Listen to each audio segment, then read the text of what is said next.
Abra aí Daniel 11, verso 40.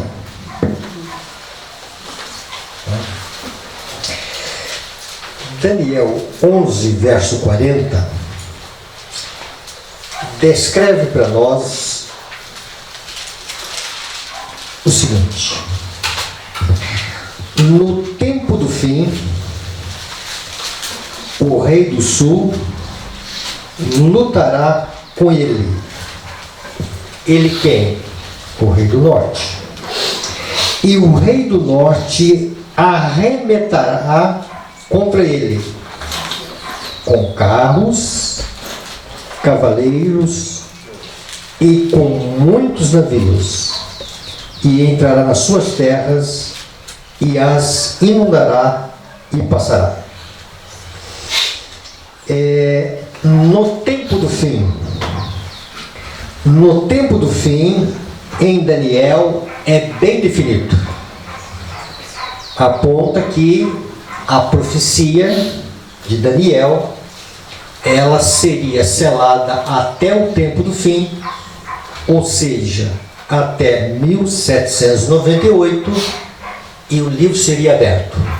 Ou a partir de 1798, haveria uma compreensão do livro de Daniel para que nós tivéssemos o cumprimento da última e grande profecia com data específica, 1844.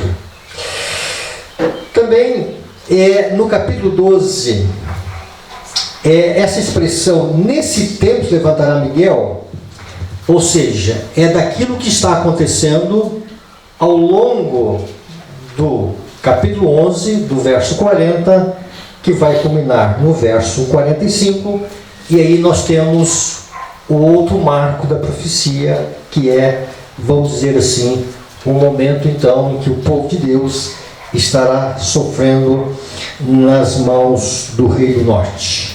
Esta é, vamos dizer assim, é um cenário assim bem preciso que nós encontramos acerca de Daniel no capítulo 11, no verso 40. Mas o que nós queremos concentrar aqui é nessa expressão rei do norte. E ontem nós vimos algumas coisas ali no livro de Jeremias. Olha que quanta coisa nós encontramos só no livro de Jeremias. Do norte se derramará o mal sobre todos os habitantes da terra. Porque eu faço vir do norte um grande mal, porque do lado do norte surge um grande mal, uma grande calamidade. Depois diz: eis que vem grande tumulto, vem da terra do norte. O norte, na palavra de Deus, ele tem, nós já estudamos sobre isso, Isaías capítulo 14, nós vemos que o conflito começou no norte. É um lugar aí, desse espaço, né? É onde está Deus, lá alguém se opõe a Deus e quer estabelecer o seu trono nas extremidades do norte. Isaías fala sobre isto. O sul, por outro lado, na palavra de Deus, ele representa o Egito. Quando nós olhamos o Apocalipse, no capítulo 11, quando fala da Revolução Francesa, nós temos ali que a França, ela é chamada de Egito e Sodoma. Por que Egito? E aí nós temos que o dom profético, ele pontua algumas coisas para nós. E o livro do Anticonflito define ali o Egito como o ateísmo. Então a França é chamada de Egito por causa do ateísmo. Então o norte é onde está Deus. E vejam bem, o sul é onde está o ateísmo, é o submundo.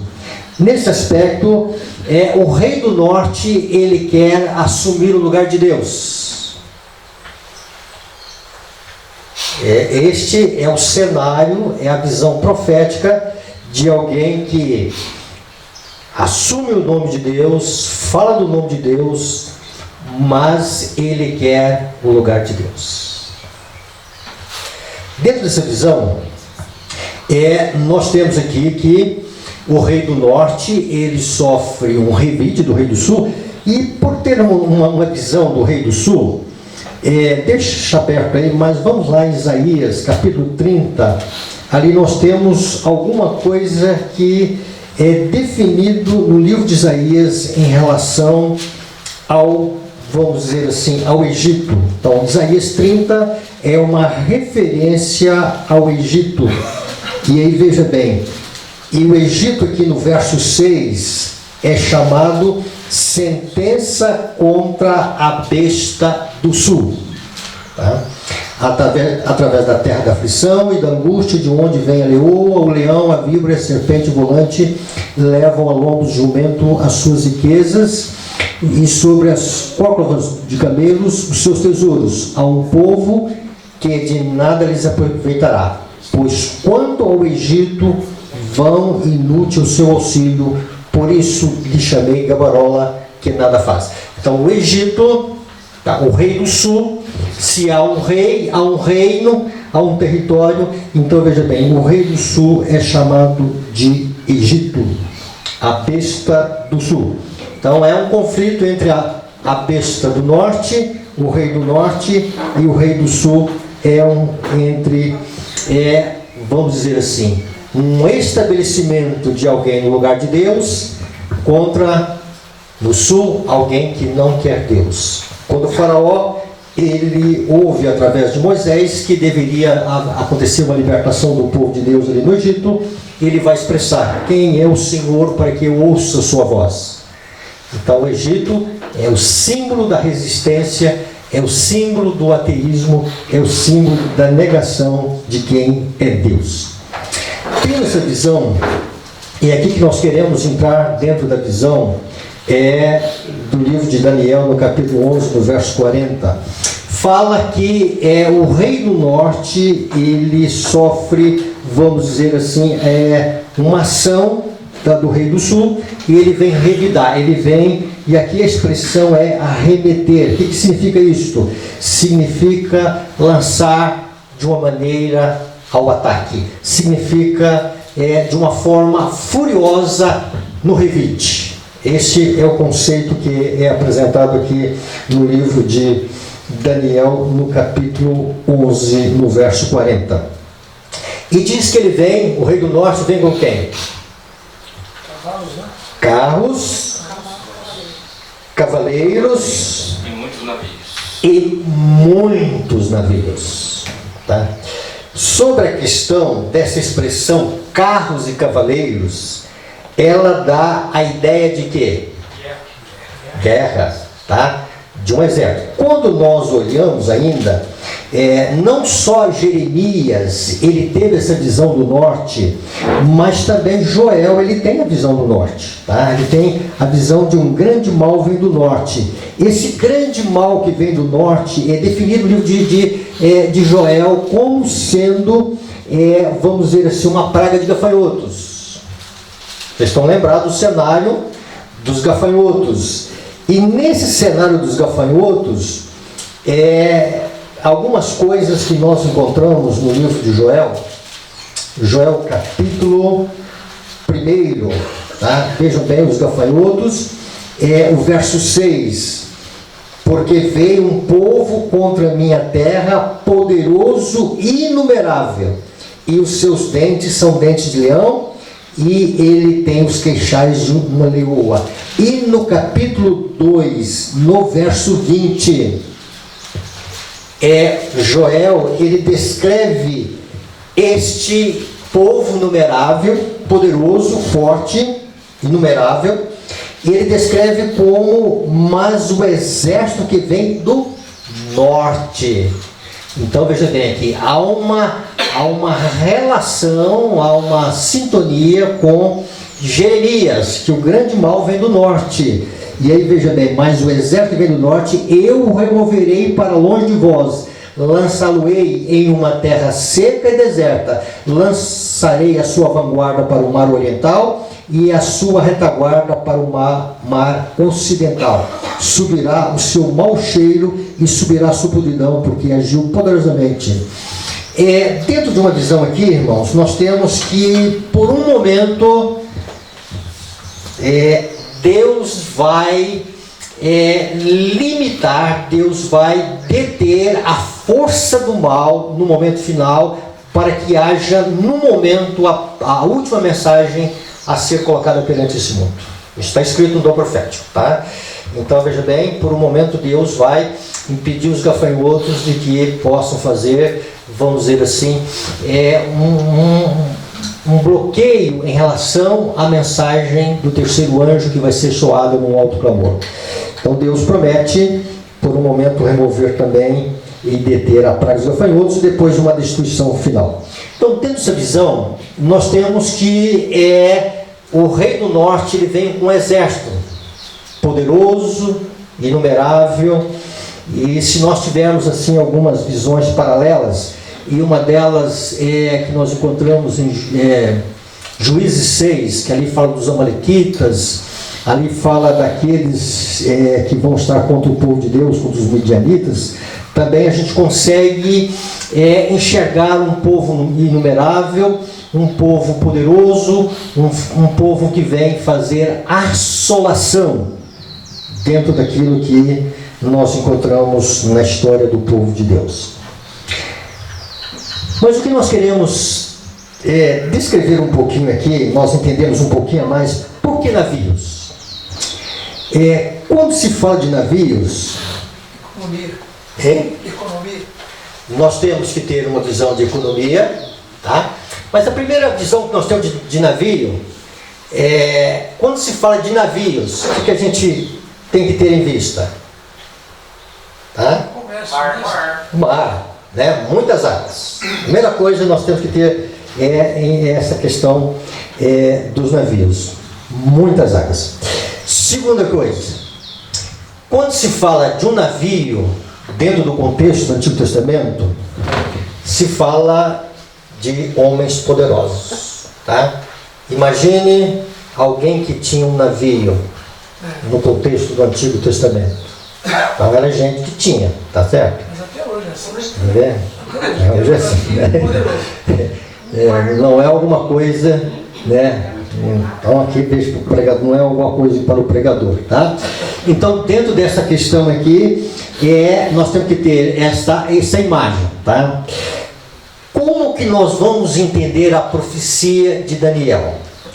Aí nós precisamos de chaves para que a gente tenha, vamos dizer assim, maneiras de que a profecia seja aberta. E uma das maneiras que a profecia seja aberta é a própria palavra de Deus, obviamente, mas o livro do Apocalipse. Mas no Antigo Testamento nós encontramos no capítulo 26, no capítulo 27 e no capítulo 28 uma referência a mares, uma referência à cidade de Tiro, ao rei de Tiro. E nós temos já bem definido como igreja ali uma representatividade de Tiro como sendo Satanás, não é assim? Tá? O rei de Tiro. Outra questão, Ellen White também, além disto, ela define, e em algum momento ela define Ezequiel 26, 27, 28, o rei ali também com Nabucodonosor. E o que isso nos leva? Então, Tiro também é uma imagem, a cidade de Tiro é uma imagem também da grande Babilônia, tá? É o que nós temos que ter em vista. Quando nós olhamos para o Novo Testamento, nós vamos então ao capítulo 17, ao capítulo 18 do livro do Apocalipse. E ali o que nós vamos encontrar? Nós vamos encontrar a expressão muitas águas. Então, uma das coisas que o Apocalipse vai pontuar para nós são a questão das águas. Então vamos lá. Apocalipse capítulo 17, E a primeira coisa que nós vamos ver no Apocalipse capítulo 17, no verso 1, é o seguinte: veio um dos 7 anjos que tem as 7 taças e falou comigo dizendo: vem, mostrar-te-ei o julgamento da grande meretriz que se acha sentada sobre muitas águas. Tá? A grande meretriz, ela está assentada sobre muitas águas. A grande meretriz está sentada sobre uma besta. E a grande meretriz está sentada sobre as 7 cabeças. Então, em 3 referências, a grande meretriz, Babilônia, ela está assentada. Quando nós vamos no Apocalipse capítulo 18, também apresenta que ela está sentada, tá? Então veja bem, no verso 7 do capítulo 18, e no finalzinho do verso vai dizer: estou sentada como rainha, viúva não sou, pranto nunca hei de ver. Então ela está sentada sobre as águas, e como uma rainha, reinando sobre os povos da terra. Quando nós olhamos Apocalipse capítulo 17, no verso 18, é isso mesmo. A mulher que viste é a grande cidade que domina sobre os reis da terra. Então, vamos imaginar aqui uma cidade dominando no poder político, no poder que reina sobre as nações da terra. No capítulo 17, no verso 15, nós temos também a descrição das águas. As águas que viste onde a meretriz está sentada são povos, multidões, nações e línguas. Então o próprio Apocalipse define, águas como povos, multidões e línguas, e a meretriz sentada sobre as águas, reinando sobre os povos. É uma visão assim simples, muito definida, sem nenhuma desvaneio na tipologia ou na aplicação profética, ok? Tendo essa visão, vamos entender agora uma questão. Vocês podem depois ter uma visão, quando chegar em casa, vocês podem estudar um pouquinho mais sobre Ezequiel 26, 27 e 28. E aí vocês vão ver essa questão dos mares, vocês vão ver essa questão dos navios, e vocês vão ver ali aqueles que fazem parte dos navios, as mercadorias, e tudo aqui, esse cenário no Antigo Testamento e também no Novo Testamento, em Apocalipse capítulo 17 e 18. Quando se fala de navios, nós já vimos aqui, é necessário muitas águas, representa o poder econômico, mas nós temos que ter uma visão a mais. Quando se fala de navios, nós temos que entender quem são os seus proprietários.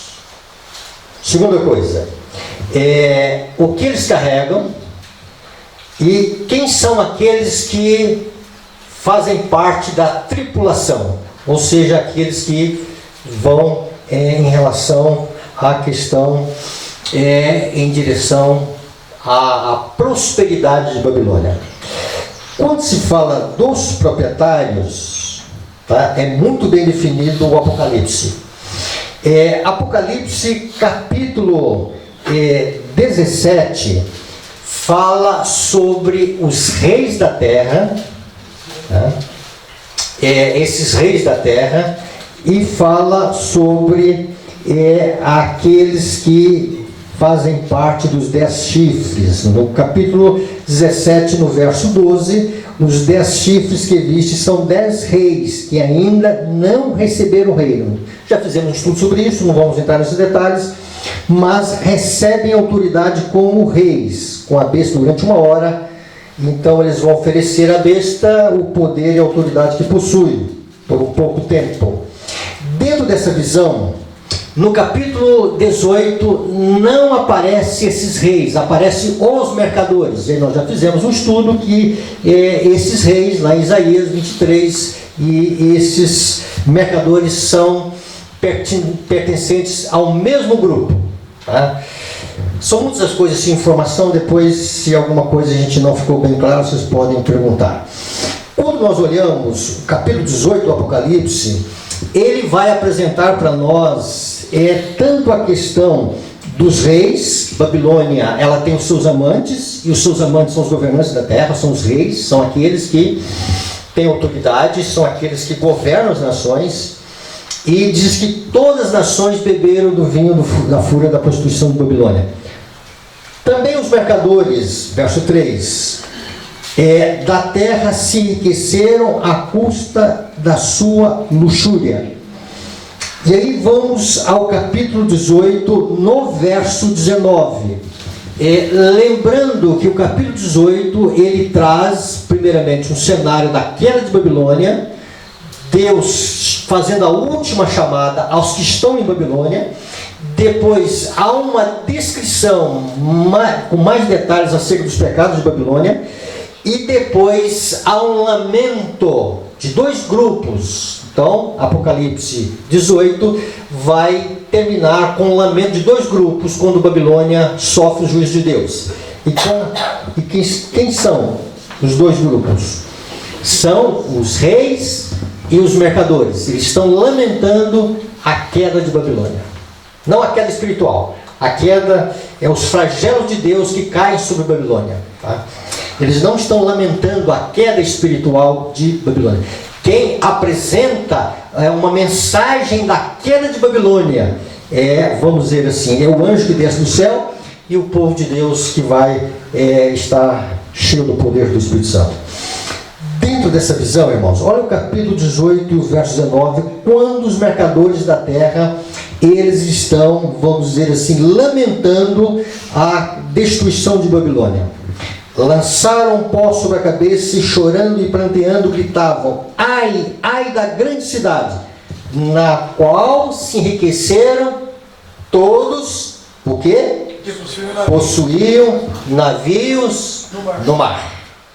Então, quando você lê Daniel 11:40, que o rei do norte ele vem com muitos navios, tá? Aí você vai em Apocalipse, Daniel é profecia, Apocalipse é revelação. Ali diz que aqueles que possuem navios no mar, eles se enriquecem através de Babilônia. E no capítulo 18, no verso 23, nós estudamos também aqui em outras palestras, diz que vamos dizer o seguinte, aqui está uma definição para nós. Pois os teus mercadores foram quem? Os grandes homens da terra. Tá? Eles são possuidores de muitos navios, eles se enriquecem através de Babilônia e também a palavra de Deus pontua, define, são os grandes homens da terra. Há um capítulo no livro Grande Conflito, lá no finalzinho, será desolada a terra. Ela faz uma menção dos mercadores. Ellen White, ou, vamos colocar de uma forma diferente, a mensageira do Senhor, ela não foi colocando as coisas assim, tá? Uma hora que vocês tiverem, vocês já, tenho certeza que já fizeram isso, tá? Mas ela vai descrevendo e algumas coisas ela vai definindo. E como que ela define os grandes homens da terra? Ali. E ela define em dois grupos. O primeiro grupo, os que tem. Mas tem muito, tá? Não é que tem pouco não, tá? E segundo grupo, os ministros que comandam as grandes multidões. Tá? São estes que têm prestígio. E são estes que oferecem o prestígio à Babilônia. Okay. Então a primeira coisa que nós temos que ter em relação a essa visão dos mercadores da terra. Isaías define como sendo os nobres da terra, recebem coroas, E aí Apocalipse diz que eles são tratados como reis. Ainda não receberam reino, ou seja, são príncipes. E lá Isaías fala que eles são possuidores de coroas. Dentro dessa visão, vamos analisar. Mas não é só os dons de navio que nós precisamos definir. Apocalipse fala das mercadorias que eles transportam. Tá? Aqui no capítulo 18, há uma relação, no verso 11. Aqui são os reis da terra que estão lamentando a queda de Babilônia, né? E aí no verso 12, verso 11, sobre ela choram e planteiam os mercadores da terra, porque já ninguém compra sua mercadoria de ouro, de prata, de pedras preciosas, de pérolas, de linho finíssimo, de púrpura, de seda, de escarlata e toda espécie de madeira odorífera, todo gênero de objeto de marfim, toda qualidade de móvel, de madeira preciosa, de bronze, de ferro, de mármore e canela de cheiro, especiarias, incenso, unguento, bálsamo, vinho, azeite, flor de farinha, trigo, gado e ovelhas, e de cavalos e carros de escravos e até almas humanas. Irmãos, o Apocalipse quando lá no 6º selo, Jesus está voltando, e ali há um grupo ali que está reagindo diante do resplendor da vida de Cristo, no capítulo 6 do Apocalipse, e ele está dizendo os comandantes, os grandes, os poderosos, e tudo escravo. Então o Apocalipse aponta que até o final vai ter escravidão.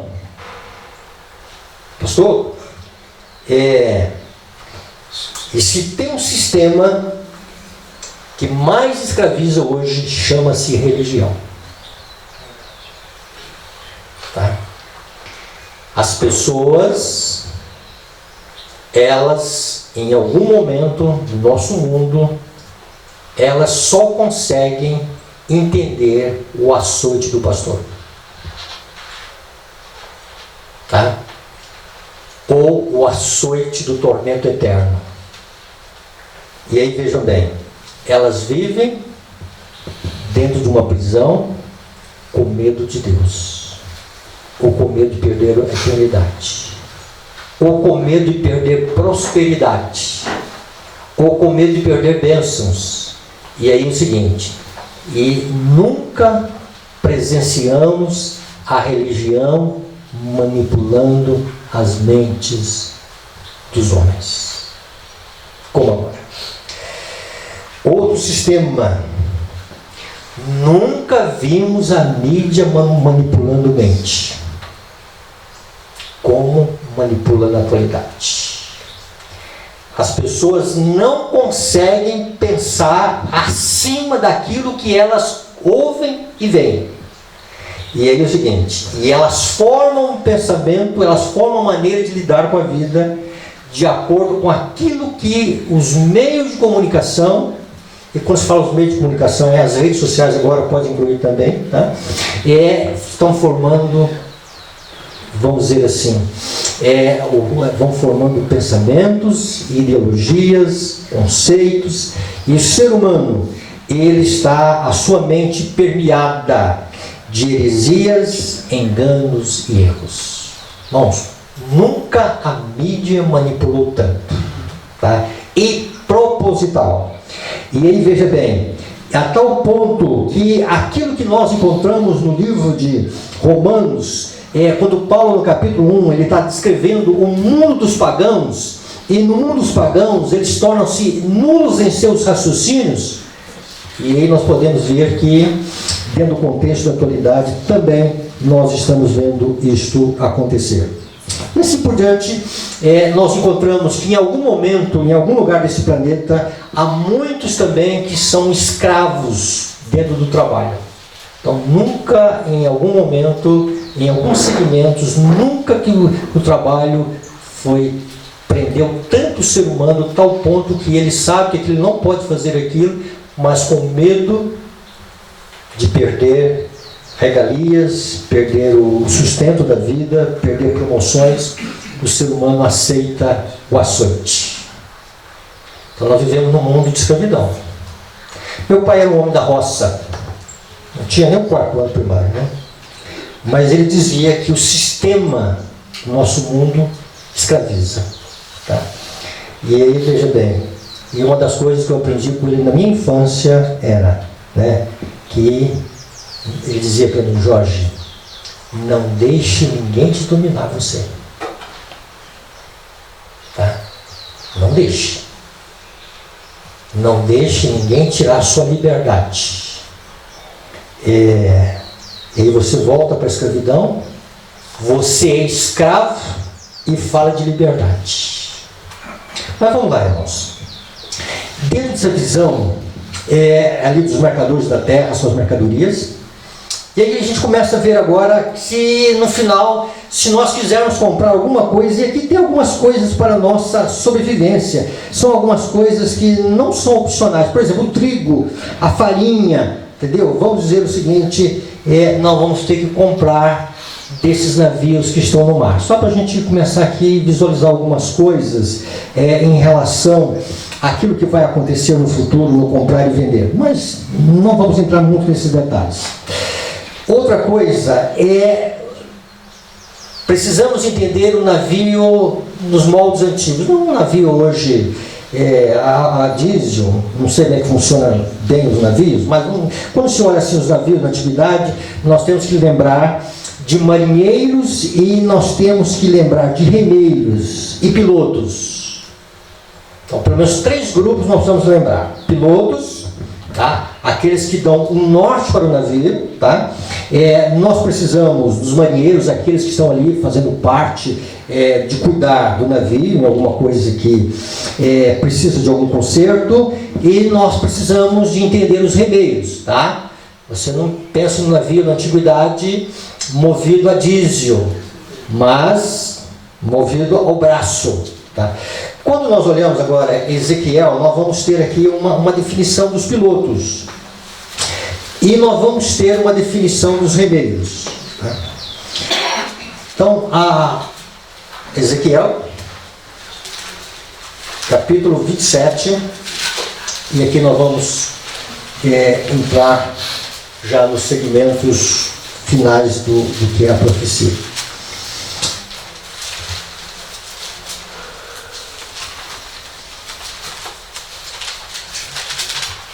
No capítulo 27, no verso 8, os moradores de Sidom e de Arvad foram os teus remeiros.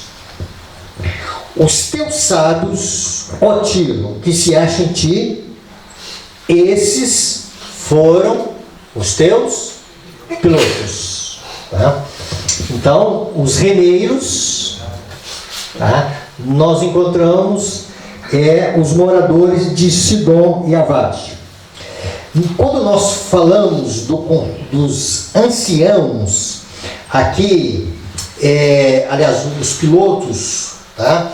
Eles são chamados de sábios. Tá? Olha, vejam bem, vamos repetir.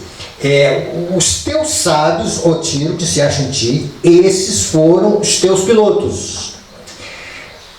O verso 9: os anciãos de Gebal e os seus sábios foram em ti os teus calafates. Todos os navios do mar e os marinheiros se acharam em ti para trocar as suas mercadorias. Então vamos aqui, esse conceito de sábios, ele está relacionado ao conceito de anciãos. Quando nós olhamos o Antigo Testamento, por que Daniel 7 é a única referência que faz de Deus o Pai como sendo o ancião de dias? É a única referência da Bíblia que nós encontramos em Daniel 7. Em nenhuma outra vez, Daniel, ou melhor, a palavra de Deus apresenta para nós o Pai como sendo o ancião de dias. Não é por acaso. Por que ancião de dias? Se nós fizermos uma conexão de Daniel 7 com Apocalipse 11, o que nós vamos encontrar ali? Nós vamos encontrar que foram postos uns tronos em Daniel 7, e esses tronos em Apocalipse 11 é visto ali pessoas sentadas neles. Ora, se foram postos uns tronos, sinal que eles não estavam ali, foram colocados para que as pessoas possam sentar. Quem assenta nesses tronos? Os anciãos. Por isso que Deus é retratado como o ancião de dias. Então não é por acaso que essa descrição. Dentro dessa visão, quando nós encontramos, quando havia alguma coisa lá no Antigo Testamento que precisava ali de que alguém pudesse vistoriar questões morais, e parece que eu deixei aqui duas questões morais aqui em relação, pode passar, passei, tá? Pode passar. Passa. Ok. Alguém pode ler para nós aí Deuteronômio 22:15 e Deuteronômio 19:11-12, tá? Vamos ver essas duas questões aqui. O 15. Então, o pai da moça e sua mãe tomarão as provas da dignidade da moça e as levarão aos anciãos da cidade à porta. Então, o conceito de ancião são um conceito de juízes no Antigo Testamento. Tá? Por que o pai é representado como ancião de dias? É ele que preside o julgamento. Cristo é aquele que o pai confia o julgamento, mas presidir o julgamento é o pai. Por isso ele é chamado ancião de dias. Ok? A outra referência ali, questões civis, ali são questões morais, e Deuteronômio 19:11-12. Mas havendo alguém que aborrece o seu próximo, ele arma ciladas e se levanta contra ele e ofere de golpe mortal e se acolhe em uma dessas cidades, os anciãos da sua cidade enviarão a tirá-lo dali e a entregá-lo na mão do vingador do sangue para que morra. Ok. Então, o ancião, mesmo conceito de juiz. O que isso nos leva, irmãos? Que esses pilotos, que são vistos como anciãos, como sábios, como juízes, significa que o poder judiciário vai estar à disposição de Babilônia. Isso está mesmo já. Tá, só de uma maneira agora biblicamente declarada. Agora é que nós estamos entendendo isso aqui, tá? Agora nós temos, nós já conseguimos visualizar isso, só que agora nós temos, né, uma confirmação bíblica. Tá? O poder econômico, o poder judiciário, mas também diz aqui, veja bem, irmãos, os remeiros. Quem são os remeiros? Os moradores de Sidom e de Arvad. No capítulo 27, no verso 11 do livro de Ezequiel, diz: os filhos de Arvades e o teu exército estavam sobre os muros ao redor. Os gamatis nas torres penduravam seus escudos nos muros ao redor, aperfeiçoavam a tua formosura. Dentro dessa questão dos Arvad, nós encontramos a origem deles no livro de Gênesis, no capítulo 10. Vamos ao livro de Gênesis, no capítulo 10. Só um detalhezinho. Que horas tem aí? 10. Tá. Pode adorar. Tá? Capítulo 10, a partir do verso 6. Aqui nós temos os descendentes de Cã. E dentro dos descendentes de Cã, através de Cuxi, tá? Vai aparecer o neto de Cã, chamado Nimrod. Nimrod é o cabeça. Nimrod é aquele que é o idealizador da Torre de Babel. Tá? E diz que ele foi valente caçador diante do Senhor, daí dizendo como Nimrod, poderoso caçador diante do Senhor, ou seja, ele desafia o Senhor. É quando nós encontramos o verso 15, nós vamos ver os descendentes de Cã através de Canaã, não através de Cuxi. Canaã gerou a Sidom, seu primogênito. E aí veja que nos versos 18, verso 18, aparece os arvadeus, ou seja, os descendentes de Arvad, não é isso? Arvad, né? Ok, tá? Então é o seguinte, então veja bem, eles tinham a habilidade do remo, tá? Os descendentes de Cã, os descendentes de Canaã, essa expressão Canaã, ela vem, né, dessa descendência de Cã. Então, quem são os cananeus? São aqueles que moram na terra de Canaã. São aqueles que são descendentes de Cã. São aqueles que são descendentes de Canaã. Ah? Então vejam bem, não foram boas coisas. Então, se teve um povo perverso e idólatra, e quando se fala de idolatria e se fala de perversão, nós temos que ter em vista que aquela perversão que começou com Cã, ao olhar com os olhos da maldade para a nudez do pai, não foi olhos de cuidar do pai, não foi olhos de cuidar de uma pessoa idosa ou uma pessoa embriagada, mas foram olhos que colocou maldade. E aí Deus está dizendo que eles sofreriam as consequências do pecado até a terceira e quarta geração. Então foram povos que dentro da sensualidade foram os mais corruptos. Tá? Então as orgias, o sistema de adoração via a sensualidade fazia parte dos cananeus. E eles são chamados os remeiros. E olha que interessante da palavra de Deus, irmãos, né? E quando se fala desses descendentes de Canaã, a gente já deu Nimrod, o cabeça, mas também através de Cuxi, mas nós temos que ter em vista os cananeus. E no verso 19, e o limite dos cananeus foi desde o quê? Sidom, indo para Gerar, até Gaza, indo para onde? Sodoma e Gomorra. Tá? Então veja bem, se a gente consegue ler um relato de Gênesis 19 de uma perversão como havia ali em Sodoma, a origem disso tudo começou com um homem chamado Cã e os seus descendentes herdando as propensões pecaminosas dos seus pais, e a gente chega aonde? A gente chega até Sodoma. O sodomismo junto com Babilônia no momento final. Consegue ver Babilônia no final o que vai ser?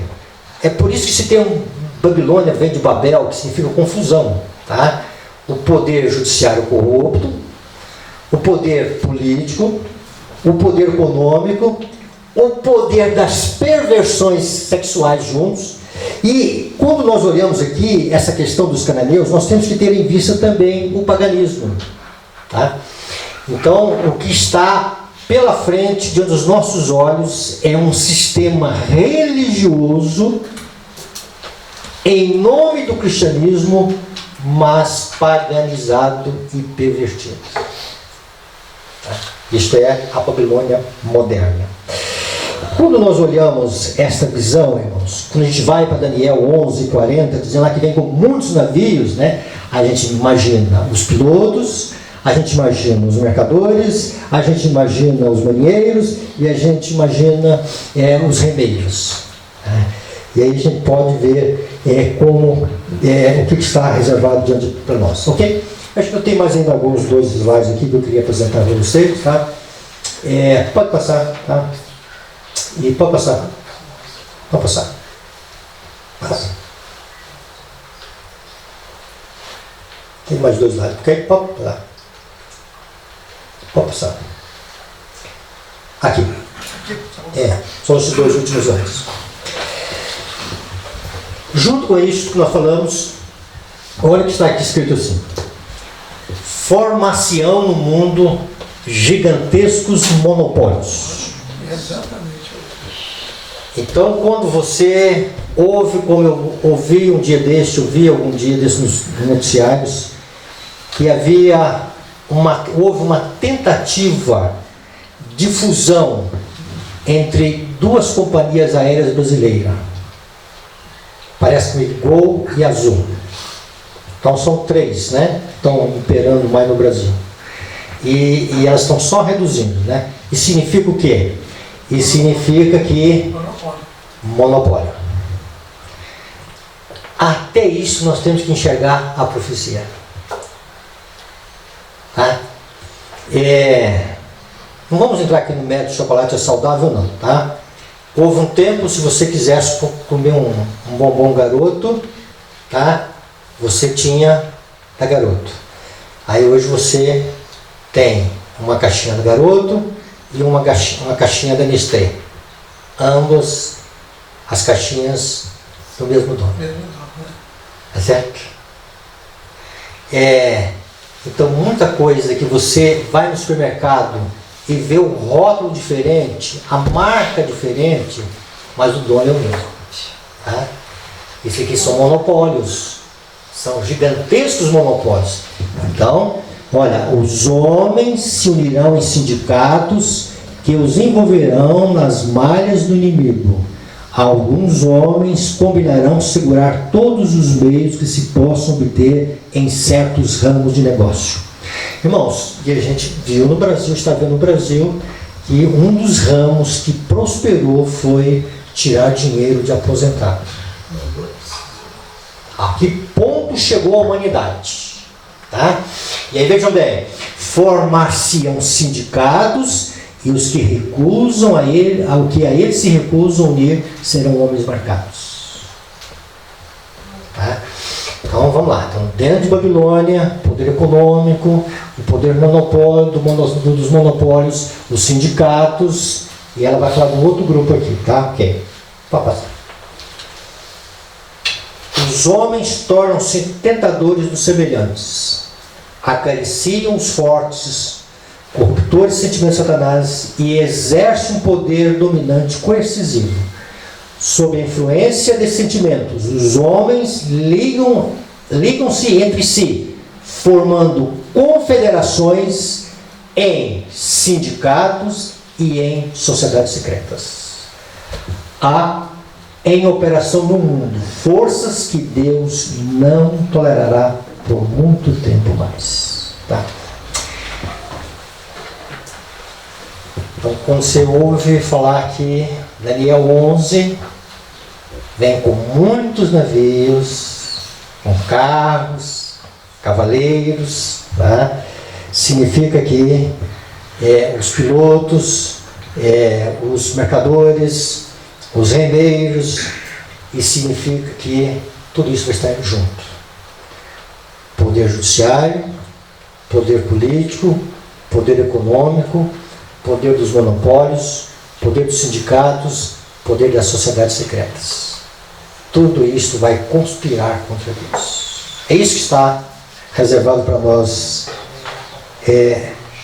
a grande Babilônia. Quando nós temos uma visão de mundo, irmãos, sem ficar estudando muita coisa, eu não entendo muita coisa de sociedade secreta, não entendo muita coisa de sindicato, né?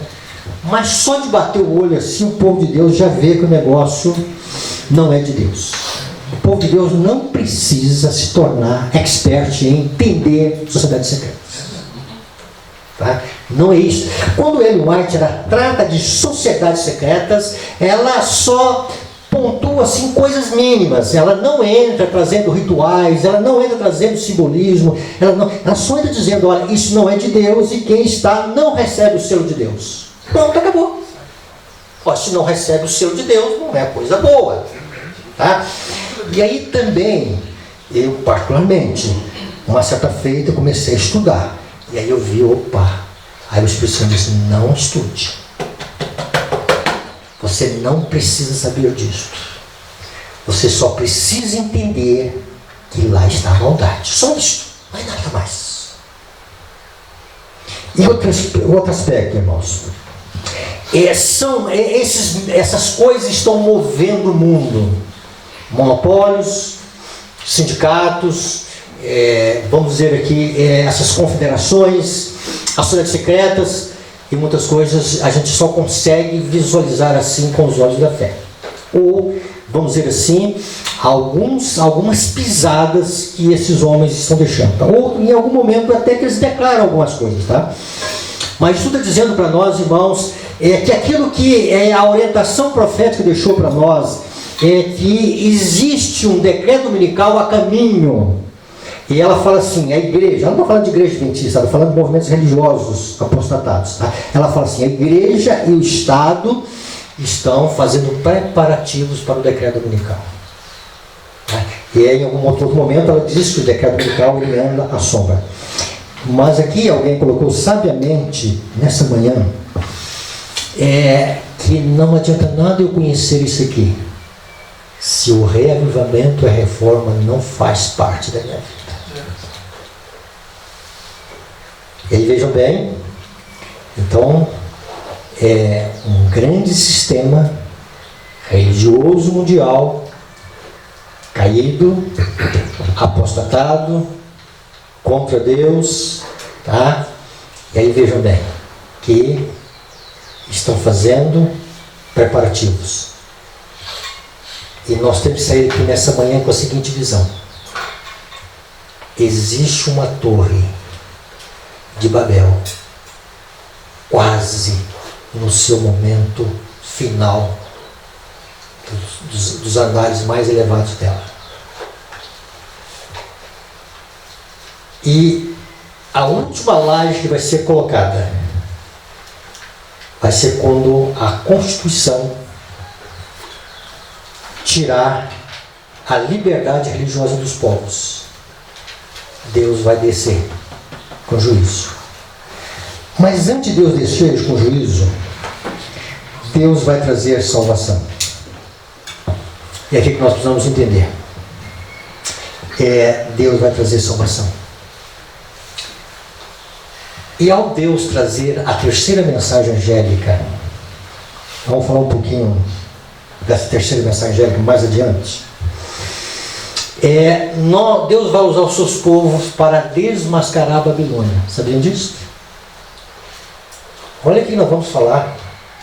Eu vou ser bem sincero com vocês. Eu tenho medo de em alguns lugares abrir algumas coisas, tá? E aí veja bem, mas vai chegar a hora que nós vamos mostrar para o mundo quem é a Babilônia. Está lá no grande conflito. Tá? Nós vamos desmascarar um sistema de engano. A tal ponto que está escrito lá que os membros, os empregados, vão dizer para os patrões e para os líderes religiosos, é assim mesmo? Certo? E aí Deus dará luz. Irmãos, Deus vai abrir a caixa preta que está escondida na mídia, a caixa preta das sociedades secretas. Deus vai abrir os monopólios, tudo isso que está numa grande obra de engano que está sendo formada, uma grande torre sendo levantada para neutralizar a Deus. E aqui entra a última coisa. Por que uma torre de Babel? Pastor, para enganar, ok, está certo? Uma destruição. Ok, está certo? Mas quando você vai para o livro de Gênesis, é interessante que o livro de Gênesis ele começa apresentando os descendentes de Noé.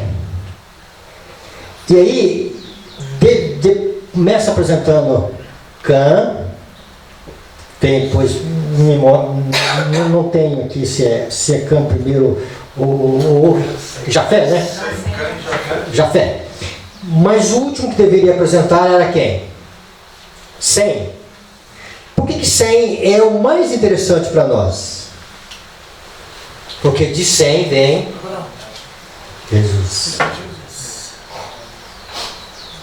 Então, a Torre de Babel é uma tentativa de neutralizar o poder redentor de Cristo Jesus. Por que a Torre de Babel vai atrair multidões? Por que o sistema religioso vai atrair multidões? Por que as pessoas vão colocar recursos, vão colocar, vamos dizer assim, o poder judiciário vai estar junto, o poder econômico, o poder das sociedades secretas, e os remeiros, os exércitos, e as pessoas, confederações, associações, gremiações? Por que vai estar todo mundo? Porque a Torre de Babel, a Babilônia moderna, ela oferece aquilo que o ser humano mais deseja: salvar a si mesmo, por si mesmo, e salvar em seus pecados. Eis toda a base da religião pagã. Então nós estamos vendo cada vez mais o paganismo entrando no conceito religioso. E o pior, no conceito protestante, no conceito romano, já é uma realidade desde o passado, mas agora, com a queda de Babilônia, o conceito protestante de que o homem pode salvar a si mesmo e de que ele pode salvar em seus pecados. Que missão que nós temos, irmãos? Que a justiça de Cristo ela seja para nós tudo. Só podemos ser salvos pela graça de Cristo. Então, a tentativa da Torre de Babel, vai lá no livro de Gênesis, você vai ver isso. Então, a Torre de Babel é um espaço que tem ali para mostrar a tentativa do ser humano de alcançar o céu pelos seus próprios esforços. Que Deus nos ajude a entender. Precisamos de Jesus. Só tem uma maneira de eu me chegar ao céu. Eu tenho que me agarrar à oferta de salvação. A única escada que me leva para o céu, a única torre que me leva até o portal do céu é Cristo.